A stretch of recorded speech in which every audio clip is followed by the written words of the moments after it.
हमारे दादा रिटायर हो गए, उनको पेंशन मिल रही है कि नहीं, ये 20 साल 30 साल सर्विस दिए हैं, सेवाएं दिए हैं विभाग को, देश को, समाज को, उसके बदले में सरकार द्वारा इनको इनका लिविंग स्टैंडिंग बना रहे, अच्छा रहे, जैसे नौकरी टाइम रहा, तो उसके लिए एक व्यवस्था रखा गया और ये वेलफेयर का काम था, क्योंकि हमारा देश वेलफेयर स्टेट है।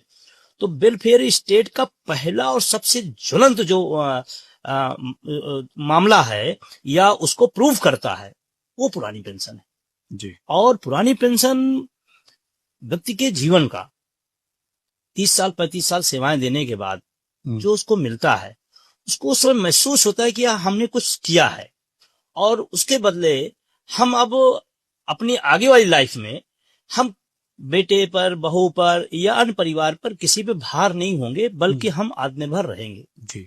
आज आत्मनिर्भर भारत का नारा लगाया जा रहा है। उस आत्मनिर्भर भारत में सबसे बड़ी जो चीज थी आत्मनिर्भरता का आधार था, ओपीएस थी, उसको बंद कर दिया गया। तो आप थोड़ा जाएंगे तो ये मुगलों के जमाने में पेंशन थी। हम सब अगर इतिहास का थोड़ा बहुत जानते हैं तो एक लास्ट जो मुगल बादशाह थे उनको रंगून भेज दिया गया था, तो सारा राजपाट ले लिया गया था, लेकिन उनको पेंशन दी जा रही थी। जी। राजा है, राजा तरह जिएंगे, इसलिए पेंशन नहीं छीनी गई। अंग्रेज आए, तमाम सारा हमारे ऊपर उन्होंने किया, लेकिन उनके जमाने में पेंशन जी। और मैं तो कहता हूं कि अंग्रेजों ने तो पेंशन का कानूनी जमा पहनाया जी 1937 में जी।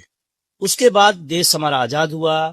फिर हम बताया जाता है, ऐसे इतिहास है कि हम जब आजाद हुए तो हमारे पास बहुत चीजें ऐसी नहीं थी जो हमें बाहर से मंगाना पड़ता था।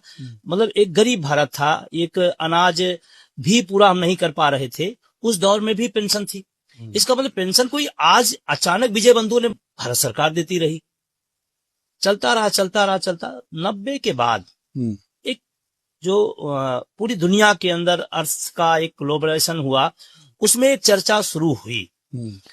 और फिर आते आते 2004 में हमारे आदरणीय भारत अटल बिहारी वाजपेयी जी उन्होंने एक व्यवस्था लाई 2003 के बीच में, और 1 जनवरी 4 से उन्होंने लागू कर दिया नई पेंशन व्यवस्था। पुरानी पेंशन क्या थी, जैसे आपने सवाल किया, आदमी भी कहता था मेरी 40,000 तनख्वाह है, चलो रिटायर होंगे तो हमारा 18-19,000 20,000 लमसम हमारी पेंशन बनेगी, ठीक है। और वो पहले से अपना हिसाब से माइंड मेकअप भी होता था, क्योंकि हमारे पास इतना है तो उस हिसाब से सेट होंगे अपना। अब नई पेंशन व्यवस्था में क्या हुआ, पहली बात तो मैं बताऊं कि नई पेंशन व्यवस्था नहीं जी, वो ये स्कीम है। और मैं आपके स्टूडियो में बैठ के कह रहा हूँ, जिम्मेदारी साथ कह रहा हूँ, कोई योजना, कोई विचार अस्थायी हो सकता है, स्कीम अस्थायी नहीं होती। जैसे कोलगेट के साथ एक ब्रश, तो कोलगेट बिजनेस है, ब्रश स्कीम है, तो ये स्कीम है, स्कीम का कोई भरोसा नहीं। और अभी 25 सालों 20 सालों से लगभग ये चीजें क्लियर भी हो गई, जो आज मैं कह रहा हूँ कि स्कीम का कोई भरोसा नहीं। हजारों बार इसमें बदलाव किया गया, इसका मतलब ये परिपक्व नहीं है। ओपीएस में कोई बदलाव नहीं हुआ, वो गारंटी पहले दिन से और एनपीएस हमने कहा पेंशन व्यवस्था नहीं है। और जो पैसा एनपीएस के तहत लोगों को मिल रहा है, मैं आपको बताऊं कि वो पेंशन नहीं है, बल्कि जो एनपीएस के तहत 60% वापस कर देंगे, चाहते तो बहुत जिम्मेदारी साथ, वो पेंशन नहीं, वो ब्याज है। और उस ब्याज का जो भी किसी का 2 लाख, किसी 10 लाख जो भी जमा है उसका ब्याज मिलेगा, पेंशन नहीं है वो।